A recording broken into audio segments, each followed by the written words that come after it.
র্যাঙ্কিংয়ে শীর্ষ 15 দলের কারোর সঙ্গে খেলতে হয়নি আর্জেন্টিনাকে। বিশ্বকাপের বর্তমান চ্যাম্পিয়ন আর্জেন্টিনা, টুর্নামেন্ট হার ফেভারিটও লিওনেল মেসিরা।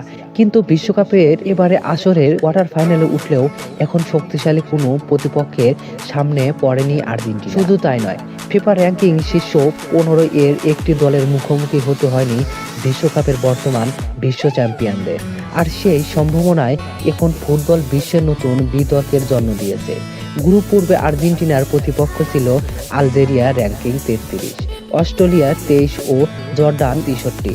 এরপর রাউন্ড অফ 32-এ ক্যাপ ভার্দে 69 এবং শেষ 16তেই মিশরকে 32 হারিয়ে কোয়ার্টার ফাইনালে জায়গা করে নেয় লিওনেল মেসির দল। কোয়ার্টার ফাইনালে আর্জেন্টিনাকে প্রতিপক্ষ সুইজারল্যান্ড। বর্তমানে তারা ফিফা র্যাঙ্কিংয়ে 19 পজিশনে আছে।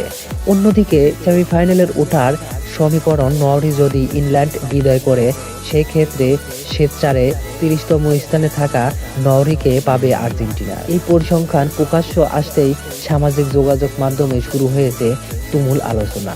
কেউ বলেছেন এটি নিছক ড্র ও নকআউট পর্বের স্বাভাবিক সমীকরণ। আবারও অনেকেই প্রশ্ন তুলেছে, সাম্প্রতিক বছরগুলোর অন্যতম সহজ পথ পেয়েও কি ফাইনালের দুয়ারে পৌঁছে যাচ্ছে আর্জেন্টিনা? তবে ফুটবলের বাস্তবতা বিভিন্ন কথাও বলে, র্যাঙ্কিং যতই কম হোক, নকআউট পর্বে কোনো প্রতিপক্ষেই সহজ নয়। তার সবচেয়ে বড় প্রমাণ শেষ 16তেই মিশরের বিপক্ষে আর্জেন্টিনার ম্যাচ। এক সময় 2-0 গোলে পিছিয়ে পড়েছিল বর্তমান চ্যাম্পিয়নরা। শেষ মুহূর্তে অবিশ্বাস্য প্রত্যাবর্তনে 3-2 ব্যবধানে জিতে কোয়ার্টার ফাইনালে উঠতে হয়েছে তাদের। পরিসংখ্যান ও দেখাচ্ছে এখন পর্যন্ত আর্জেন্টিনার 5 প্রতিপক্ষের গড় ফিফা র্যাঙ্কিং প্রায় 44টি। তাদের সবচেয়ে শক্তিশালী প্রতিপক্ষ ছিল 23তম স্থানে থাকা অস্ট্রিয়া।